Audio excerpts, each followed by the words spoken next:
দেশে গত ৫ বছরে ৭টি শক্তিশালী ঘূর্ণিঝড়ের ৫টি ছিল মে মাসে। গত বছরের ২৭ মে উপকূলীয় অঞ্চলে তাণ্ডব চালায় ঘূর্ণিঝড় রিমাল।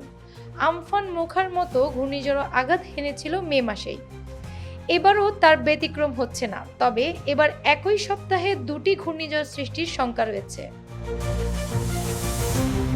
মঙ্গলবার এক ফেসবুক পোস্টে কানাডার সাসকাচুয়ান বিশ্ববিদ্যালয়ের আবহাওয়া ও জলবায়ু বিষয়ক গবেষক মোস্তফা কামাল পলাশ জানান, বঙ্গোপসাগরে ঘূর্ণিঝড় সৃষ্টির প্রবল আশঙ্কা তৈরি হয়েছে। আগামী ২৭ থেকে ৩০ মের মধ্যে যে কোনো সময়ে ঘূর্ণিঝড়টি ভারতের ওড়িশা উপকূল ও মিয়ানমারের রাখাইন রাজ্যের উপকূলের মধ্যবর্তী যে কোনো স্থানের ওপর দিয়ে স্থলভাগে আঘাত হানতে পারে।